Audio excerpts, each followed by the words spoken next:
Mark, welcome to the show, man. It's great to visit with you. Hey, thanks for having me, Cable. It's a great opportunity. I appreciate the chance to talk to you and to your listeners. Absolutely. And it's funny, we had this scheduled for over a month ago, and you called and, at our scheduled time. And I was like living in a different world, man. It was frozen, it was void of power. And I was like, oh, yeah, we were supposed to tape an interview today. I was like, things that go by the wayside when you are hit with an epic snowmageddon storm like we were down here in Texas over a Yeah, month ago. something unheard of for Texans. My wife is a Texan. I've done quite a bit of time there in Texas, visiting family and spending time hunting with friends. So I know it kind of put just about the entire state into a state of shock, if you will. Trying to Yeah. figure out how they're going to survive, if, a week or so without power and trying to stay warm. We were, kind of in between taking the kids sledding and then dealing with, oh, is our house going to flood, from busted pipe. So you go from having a good time to back to reality of, oh, yeah, we don't have power. We were filling up the bathtubs with water so we could flush toilets. I mean, it was insanity. But, then I left my wife to deal with it and I headed off to South Africa. So I heard it was a little warmer in South Africa at that time. So I found a swimming pool over there to jump in for sure. it's isn't that what we always do though? We're off playing out in the woods like we're 18 without a care again, leaving our wives at home to keep the house running. So we definitely all owe them a debt of gratitude. I don't I don't know how much longer she's gonna put up with it as far as me saying I have to go to work, and by that I mean I have to go to Africa for 10 days. So I think she's on to me finally. My wife reminds me quite often. She said, "You spend quite a bit of time in the woods, and I don't see you coming home with a lot of animals." She said, "I think you sleep out there." I said, "It happens Yep. sometimes." So, Well, anyway, why don't you give us a brief description of what the NSF is all about and what you do there? yeah. So we are the National Shooting Sports Foundation is the firearm industry trade association. Hmm. Trade association like any others, just like your automakers have their trade association or any other manufacturing industry. It just happens to be our product is firearms and ammunition.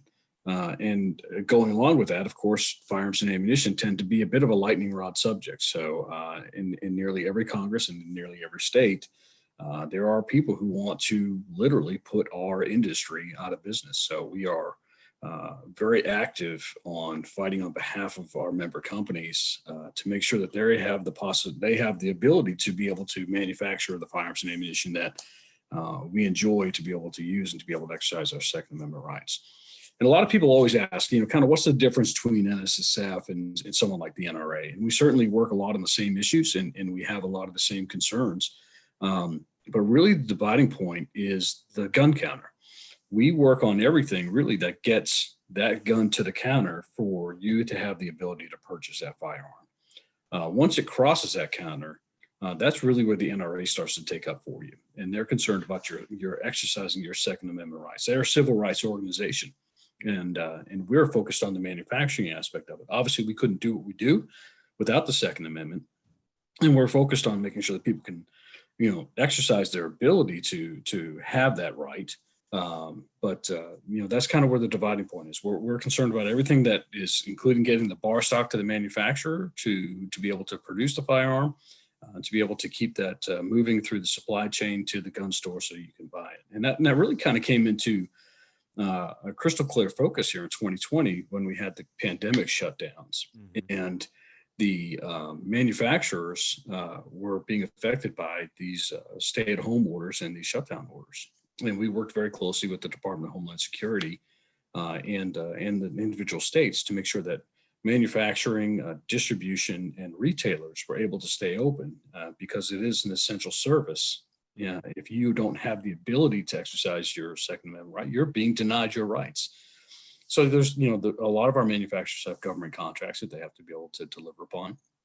And as well as I try to remind a lot of people, we remind the lawmakers, the majority of your local law enforcement really rely on your local retailers for their firearms and their ammunition needs. Unless you're in a big city that has a contract with a manufacturer to provide that, it's really going to be incumbent upon them to be able to go to their local manufacturer, to go to the local retailer and be able to purchase what they need to be able to keep your community safe.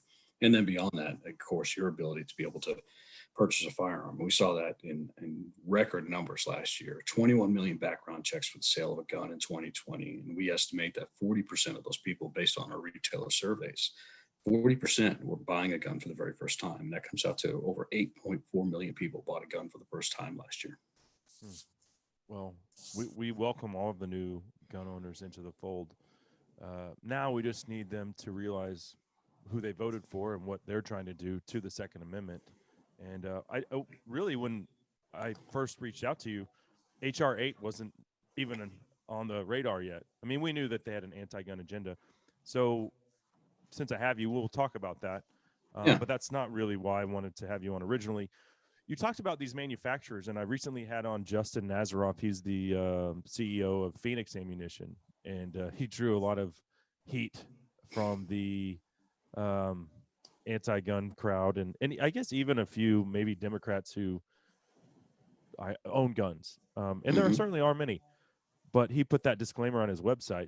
First thing when you go to phoenixammunition.com, did you vote for Joe Biden? And if you say yes, it redirects you to the Joe Biden Harris gun plan. And he's one of those people who, correct me if I'm wrong, but if the administration has it their way, I mean, companies like Phoenix Ammunition would go out of business because they wouldn't be able to sell ammunition online anymore. Yeah, you're absolutely right. And President Biden campaigned on this in the campaign. He said he would repeal, if allowed, the Protection of Lawful Commerce in Arms Act.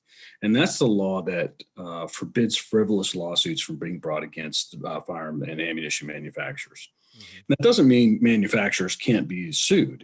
If a manufacturer makes a defective product, if it's not working correctly, if there is abuse by a board of a company that's a publicly traded company, or by the owner of a company that is, they're acting in a nefarious way, certainly they're going to be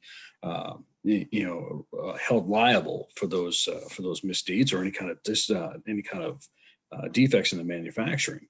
What the Protection of Lawful Commerce in Arms Act does is it prevents people from holding Mark's gun manufacturer for the responsibility of a crime committed by a third party of which they're not associated. So when we start to look at some of these truly heinous crimes that have been committed, and we see that, there in Texas with the Sutherland Springs murders, that would mean that, that community can't come back and sue that manufacturer who that murder went and bought that firearm, and he committed those crimes. He's the one responsible for those crimes, not the manufacturer.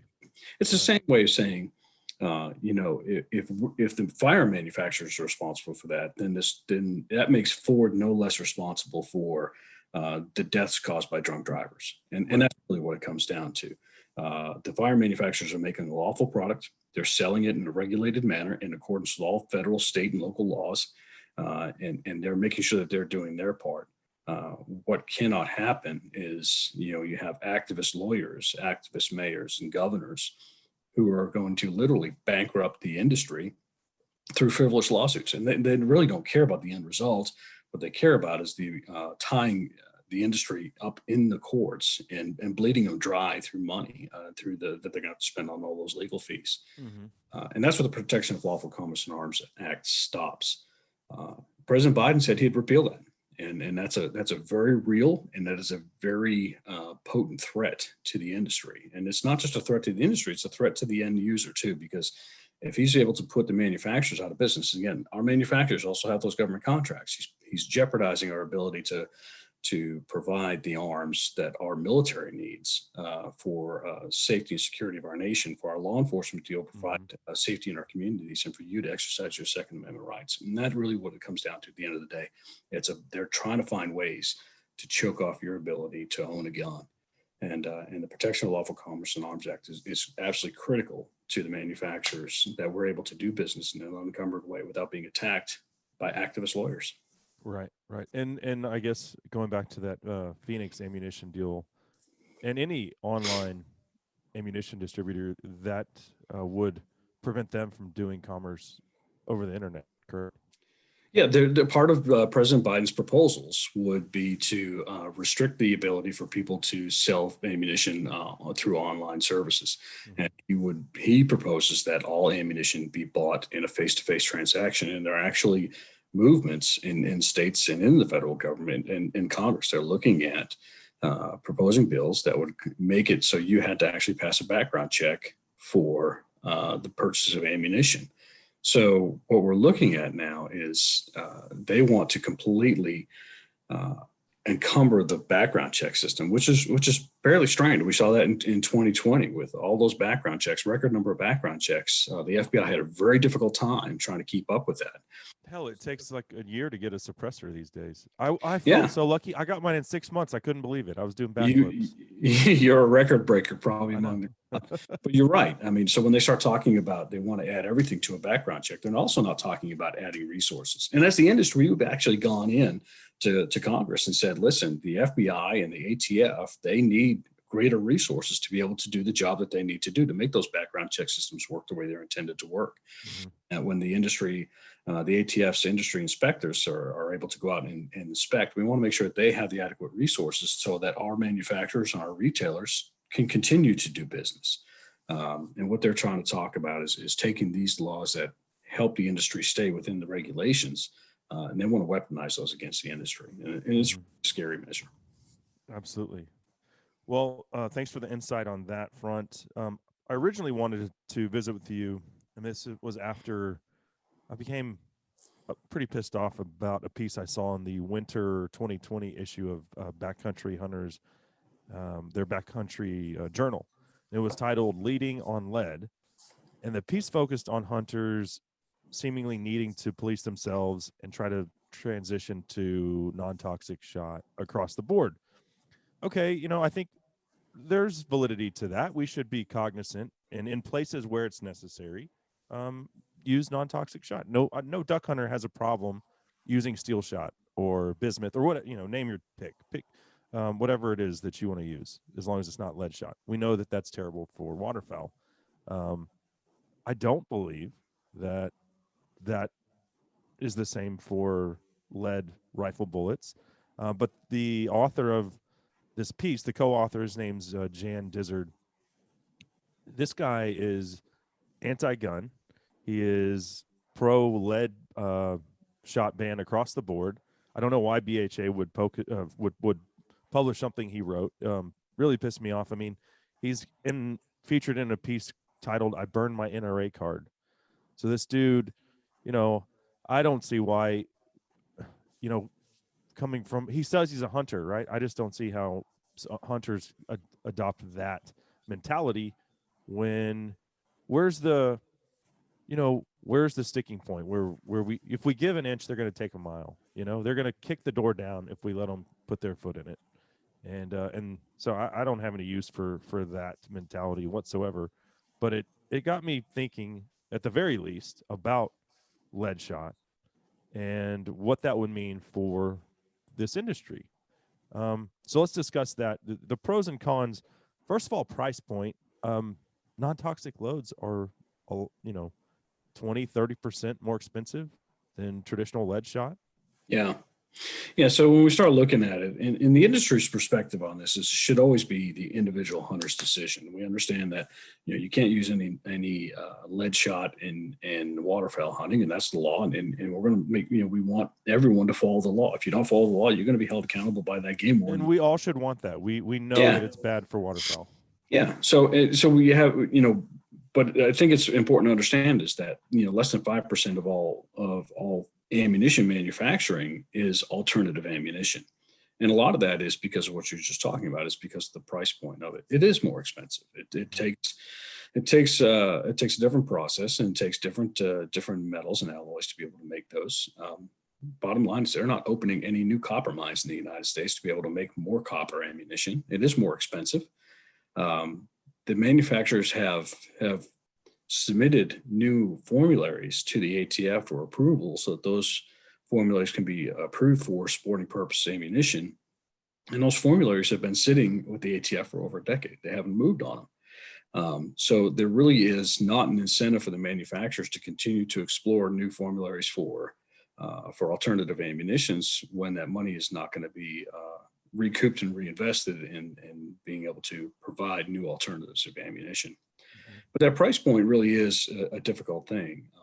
So when we start looking at, your average, gun owner who wants to be able to go out and shoot, it starts to become an issue where it could be a prohibiting item. It could be something that uh, makes that hunter start to scale back as much time as they're going to spend on the range to make sure that they're going to be an accurate shot when they go out and shoot. It's going to make them think twice about maybe I only take one hunting trip this year instead of the three that I normally take because I don't want to be spending as much on ammunition. It's less money for Pittman Robertson. And that's exactly what it comes down to. So when we start to look at the Pittman Robertson dollars that go out, the U.S. Fish and Wildlife just put out a press release about 2 weeks ago that said they had written a check of over $1 billion to send to the states through the Pittman Robertson dollars. It was $121 million than it was higher than it was in 2019 Mm-hmm. because we had so much more gun buying and ammunition buying. And obviously everyone right now knows it's very difficult to find ammunition. But we start to try and put this into perspective. When I go hunting, I take my 30-06 and I re-zero my rifle and check to make sure everything's good. I use 3, let's say maybe even 5 rounds to verify my zero, and then I know I'm pretty much good. I'll use 1, let's say maybe even 2 shots to make sure that I've got that deer down, and then I can put that box of ammunition away for the year. And that box of ammunition of 20 rounds could last me 2-3 years.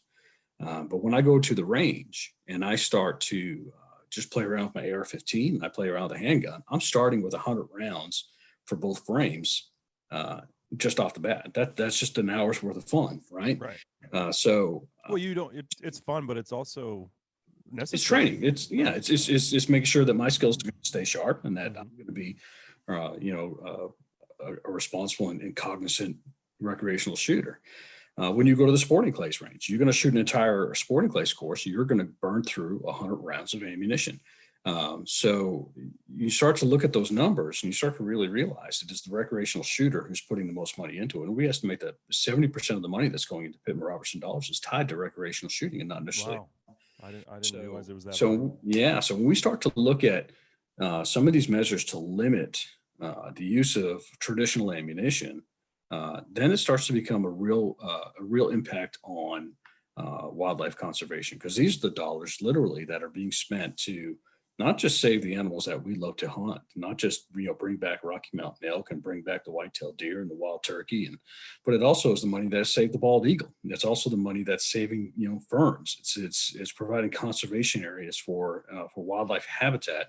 And animals that we may never hunt. It's helping to save frogs and newts and raptors and everything else that we may never hunt, but is necessary for a balanced ecosystem and for wildlife to be able to thrive across America. We have an abundant wildlife spectrum here in America, and it's only because we have had conservation-minded focus, especially through our hunters and through the firearm manufacturer. In 1937, they had the foresight to be able to place that tax, 10 and 11% tax on firearms and ammunition, to be able to perpetuate wildlife for the future. And we have wildlife in numbers now that they could have never have dreamed of in 1937 because of the rampant market hunting and the poaching that was happening at the time. But they realized they needed to keep this safeguarded. America would be a much, much different if they didn't have the foresight then to do that.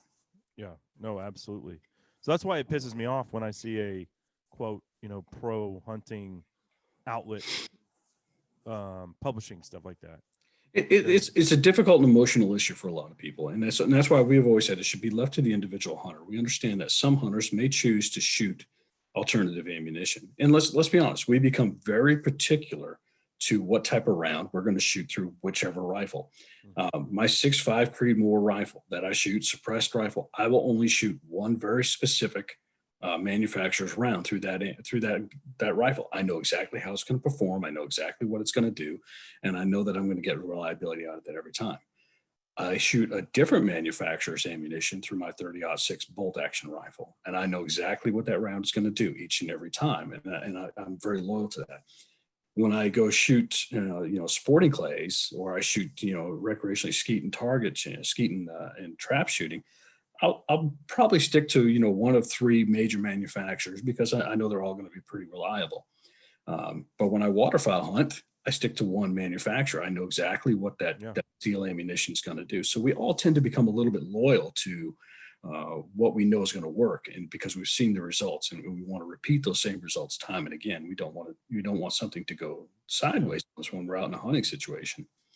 But while while the advantages have come forward, and the performance of alternative ammunition and copper rounds has become so much better over the past 10 years, it is still pretty limited. But it also, again, I know exactly what that lead core ammunition to my 30-06 or my lead core ammunition that's going to go through my 6.5 Creekmore is going And to do. ultimately go through a deer and how it's going to perform. Yeah, and I know how that nozzle ballistic tip bullet's going to perform when I shoot a deer with it. I know exactly what it's going to do, and that's exactly why I want to shoot that particular round. So it is, it should be left to the individual hunter. I do shoot steel shot at dove, and I've basically figured out that with an 8-ounce bird, steel shot, if you hit it, it doesn't matter what you hit it with; it's going to kill it. So if it's $1 more, that doesn't really bother me. It's when you start talking about it's $10 more, or or for the average hunter, if he wants to buy a case, well, okay, it starts to add up very quickly. Right? Yeah. Yeah, and that's our concern is that some people are using this as a means, and they're saying, listen, it's better for the environment, but let's be honest about this. We manage wildlife populations for populations. We don't manage it for individual effects on the animal. And if we're going to sit back and say, listen, we can't use lead ammunition because you may have a piece of lead shot that may end up in a dove that you shot, and it flies off and you never recover it. And that may be getting eaten by a raptor somewhere, and it may ingest that piece of lead. Now, none of us really want to see a sick bald eagle. That's not what we're talking about here, but we manage for population, right?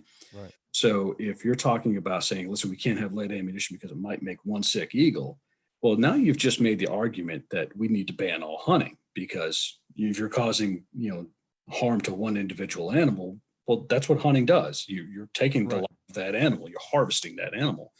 So it's kind of counterintuitive when we start to look at it that way. But again, the biologists will tell you that they manage for population levels. They manage for healthy levels, and that includes, net loss. When you're shooting a bird and you're not able to recover that, or you shoot a deer, and let's be honest, if you've been hunting long enough, somewhere along the line, you're going to come across a time where you are not able to recover that animal, and it's heartbreaking to all of us. But it happens, and that's actually built into the models for wildlife conservation, and what the bag limits are and the tag limits are for every state. So it's a little bit disingenuous when we start to say, well, we need to do this because it's better for the animal. Well, it's built into the population models. But it sucks to say, oh, okay, well, a couple bald eagles died because they ingested a piece of lead that was left in an elk carcass, right? Yeah. In the gut pile, and they ate that and they died. Okay, that's really unfortunate. But how many bald eagles were saved with all of those Pittman Robertson dollars, right? That's the big picture, and that's why when I see people within our own ranks advocating that we should be banning or all switching over to lead shot, I'm like, it doesn't make any sense. You're shooting your own foot off. Yeah, so it becomes an individual decision for that hunter, and that's where we think it should be left to. Absolutely, we think the market will decide that. Is it practical? I mean, listen, when I shoot a deer, most of the time where I hunt at, it's not too far out of a suburban area. Chances are I can put that deer in a sled or in a rack, and I can drag it out somewhere to my car. I could probably pull that animal out whole without gutting the field, and I can gut that animal in a facility somewhere. Or I can do that where I can contain everything. But we know that's not practical when you're hunting an animal as big as an elk, and you need to have that gut pile left out there in the middle of the woods. Well, there's other ways of dealing with this too. You can simply bury that gut pile. That's an effective way to make sure eagles aren't going to be eating carrion that's going to have any kind of lead fragment in it. Last time I checked, while they may eat carrion, they don't dig for it. So that's an effective way for individual hunters who are concerned about those kind of effects to be able to, do their part on an individual level to make sure that they're being responsible at that point. And we always get this question about, human consumption of lead. We've been hunting wildlife in North America for what, 400 years with lead ammunition, and we haven't had cases of hunters dying because of lead poisoning because of this. And it's simple. I mean, we know this when we're butchering the animals that we're harvesting. You hit that animal and you hit it in a muscle group. Well, then you're going to cut around that muscle group because that's going to be a loss because of bloodshot meat anyway. So you start to, anything around the wound channel, you can simply cut it out of the meat and make sure that it's not in there. When I hunt birds, let's be honest, when you hunt pheasant, and I breast out that pheasant, and I pull out the legs and everything else, we're rolling that meat in our hands to make sure we're pulling out any last bit of lead shot that we possibly. My 8-year-old son found his first piece of lead in some sandhill crane that I cooked up the other day. He's like, what is that? What is this hard thing? I was like, oh, that's your first bite of lead shot you got there, buddy. Well, no, it was steel shot. It was a steel shot because we were crane hunting, so it was actually BB. Yeah. It was a BB. So those big birds, you got to hit them with something big. You got to hit them hard, yeah. So it was. So there's things that we're obviously going to be doing on our end, and we should be doing to make sure that we're going to keep our families healthy. But the CDC actually studied this back in 2008 in North Dakota, and they took blood samples from hunters, and they took blood samples from the ambient population around those hunters, so all those non-hunters as well. And they actually found that people who were consuming animals that were harvested with lead ammunition actually had lower instances of lead in their body than people in the ambient community around them. I mean, let's be honest, we're exposed to lead all around us. We want to make sure we reduce that exposure to lead as much as possible. But it is not a case of hunters, poisoning themselves. And it's because by and large, we've learned good ways to make sure that we are, safely and effectively cleaning those animals and making sure that we're not eating that lead any kind of fragment of that lead ammunition. Right. What about performance when it comes to let's keep it at rifle bullets, because there's so much gray about birdshot, because there are situations where we know, like we've talked about with ducks, where it's necessary. Cranes, like my son just found that steel pellet the other day. But with rifle cartridges, are the non-toxic loads as effective at killing as traditional lead shot? Maybe you want to take on a less radioactive topic, and maybe we can debate 9mm versus 45. I think you're going to find it's going to run the spectrum. You're going to find everyone with an opinion, and everyone's believe that their opinion. What's your opinion is the only important thing right now. I think what you've seen is actually, and we kind of touched on it a little bit earlier, was the performance of alternative ammunition really has advanced very well over probably the past decade.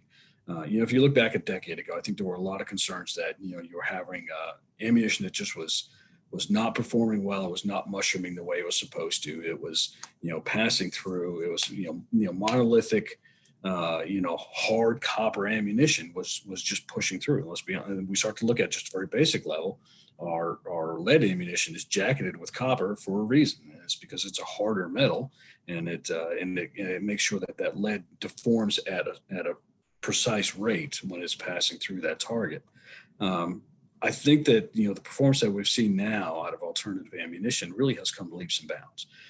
That they've found ways to make sure that solid monolithic copper bullet is going to be able to expand at a predictable rate, and it's going to be able to do what it needs to do.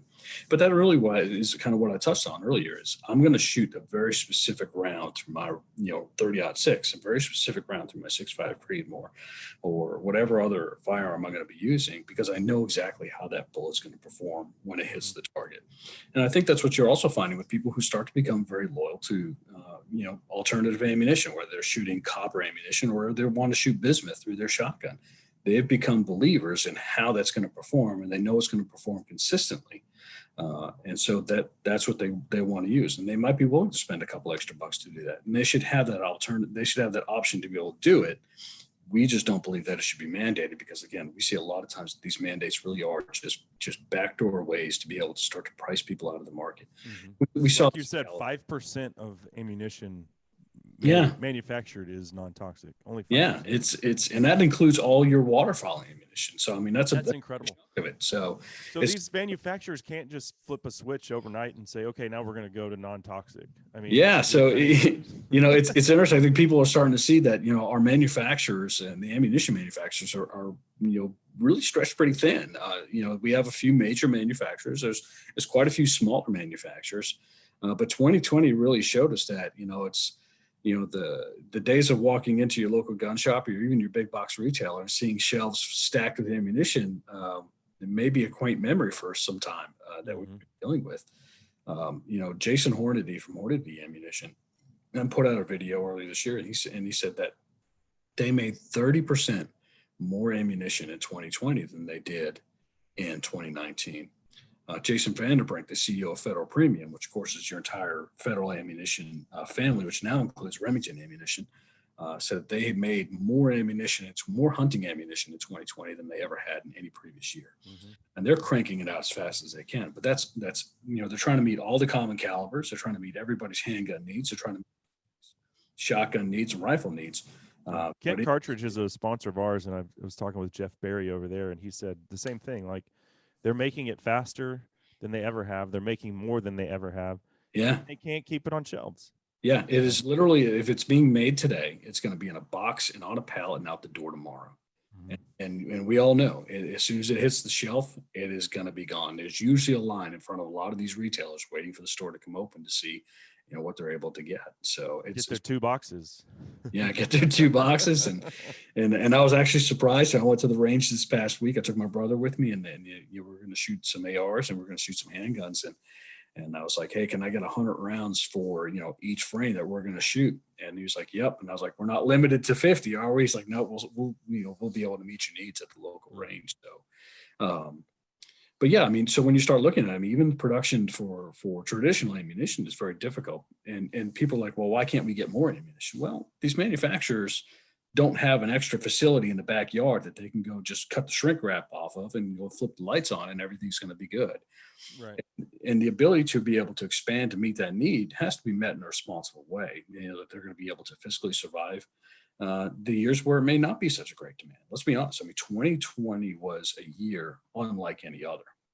And will we still be matching 21 million background checks for the sale of a gun at the end of 2021? I can't tell you, but if I sat here and told you in January, February, even March of 2020 that, hey, we're going to have 21 million background checks, you'd have said, Mark, you're insane. And you'd have been right to say that, but we did that. And obviously we're dealing with some of the effects of that now. We're still seeing very high rates of background checks for the sale of guns. And obviously corresponding with that is the sale of ammunition.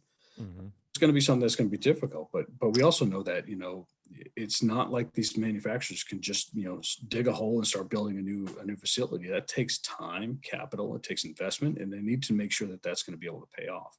If we look back a little bit into history, and in 2016 was the previous record for selling guns. And that was 15.7 million background checks. When that kind of plateaued off, and again, when it plateaued off, it was still higher than it was, 3 or 4 years before that. A lot of the smaller manufacturers had a very difficult time because they had become over leveraged and they were spending so much money being able to try and keep up with the surge of gun buying that they weren't able to survive some of those lean years. And so a lot of the AR specific companies, I think maybe not manufacturers of the guns themselves, but parts and upgrades and stuff like that. A lot of them went under. Yeah, a good buddy of mine turned barrels for War Sport in North Carolina, and War Sport made a nice little rifle. I mean, it was just a snappy little rifle, and they were good, but they were a small manufacturer. And when the downturn came, they weren't able to survive, and the company was sold off. So it becomes one of those things. I think a lot of manufacturers have learned the lessons of what we saw in 2017 and even into 2018. So they're making sure that they can make those financial decisions that are going to make sure that they survive the down years. Because any manufacturer is going to sit there, and any industry is going to say, listen, we may have a great year this year, but next year may not be as good. And 3 or 4 years may be a great year, but predicting what's going to happen between now and then is very difficult to do. So I think what you're seeing is trying to make very responsible decisions to be able to meet that demand and make sure that demand is going to be there over time. Again, 8.5 million new gun owners. We'd love to believe that every single one of them is going to be activated and is going to get out there to the range every week. Ranges are filled and classes are filled and people are learning to shoot. but it really becomes incumbent upon us as individual gun owners and as hunters to make sure that we are inviting those people to come out and shoot and to become involved with what it means to be part of the shooting sports culture. Hmm. Well, as we're wrapping things up here, as far as HR 8, what is the biggest? I mean, there's a lot of stuff in there, but and one of them that stood out to me, and you might have more information on it than I do, but SCI sent out their press release the other day, um, and it was from Ben Cassidy, who jumps on here from time to time. Yeah, Ben's a really good guy. Yeah, I love him. But I did not know that it said you won't within that bill, you won't be able to check a gun on an airline. Which Yeah, there's a lot of the devils really are in the details on this like bill. that means okay, can't fly to Montana with a rifle, can't go to Canada, can't go nowhere, domestic, international, doesn't matter. No, Yeah, that would cripple the hunting industry yeah, because guys spend thousands of dollars on their guns and optics, and then yeah, now you can't travel with them. yeah, yeah. It's the devils really are in the details in this bill, and the words universal background check sounds really nice on a billboard, right? But our first sticking point as the industry with this bill is that it allows for the creation of a national firearms registry.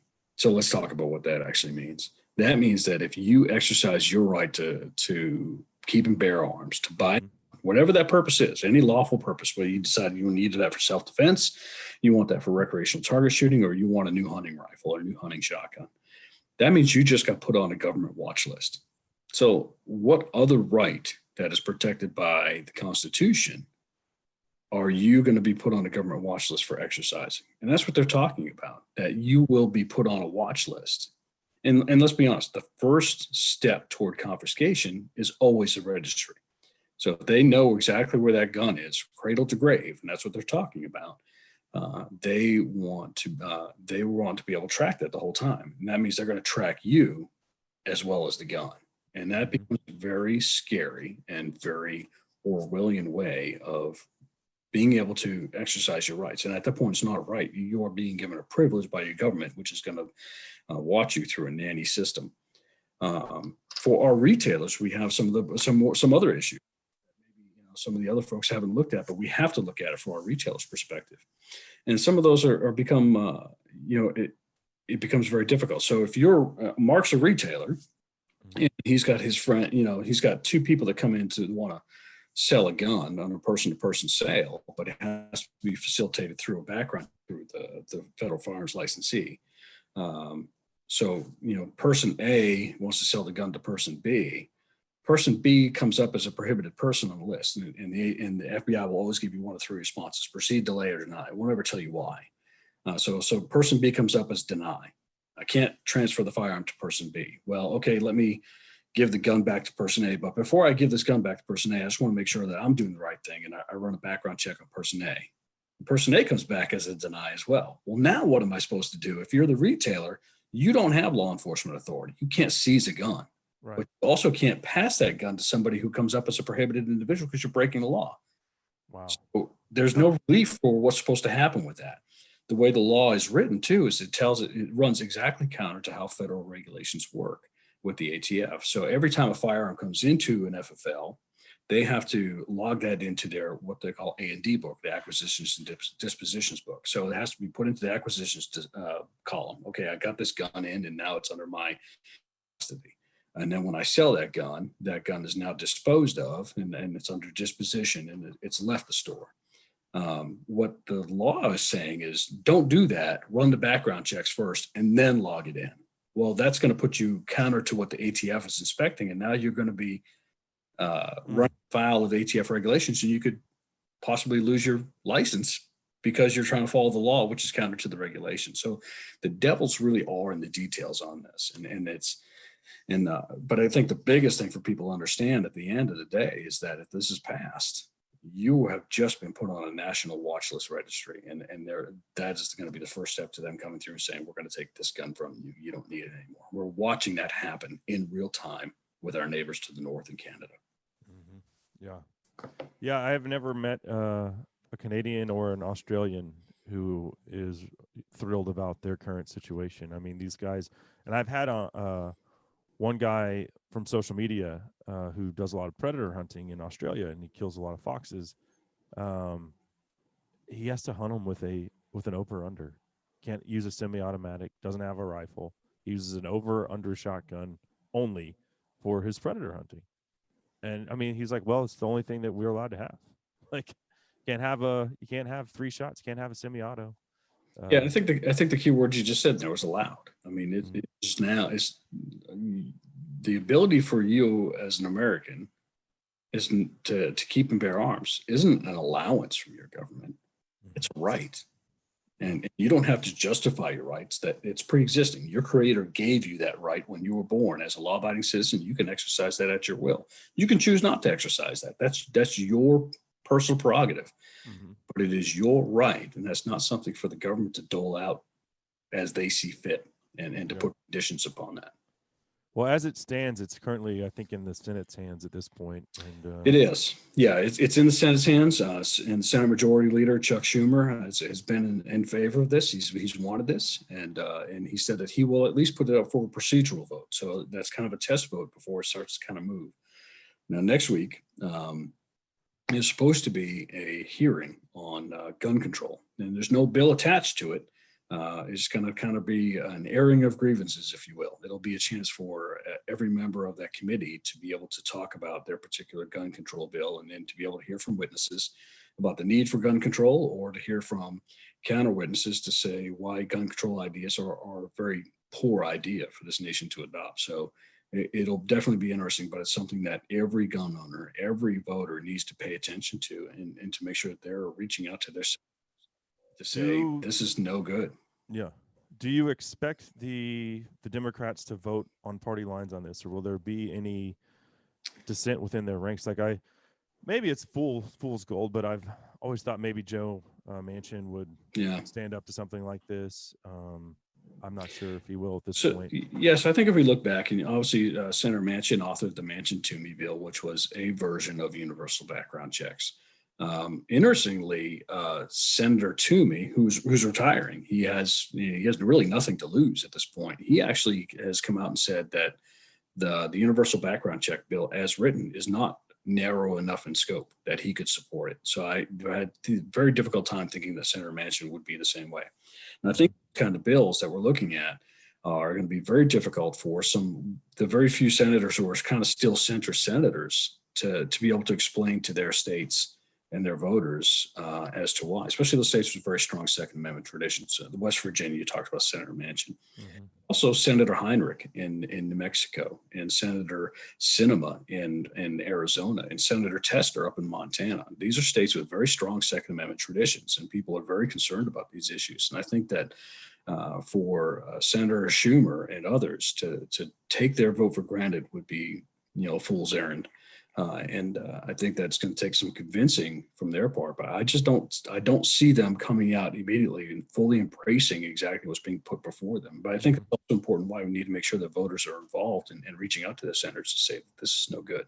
Yeah, yeah. Well, interesting stuff, Mark. I certainly do appreciate it. You've provided a lot of insight and knowledge on both of these topics that we've talked about today. So I appreciate that. If Yeah, folks glad to want do it. to support, well, it's a trade. I don't know how if the common folk can support the NSSF, but Yeah, I tell you, the best way that you can support the NSSF is by supporting your local retailer. Your local retailer really is the heart and soul of this industry. And most of your gun shops are still mom and pop shops on the corner of your local community.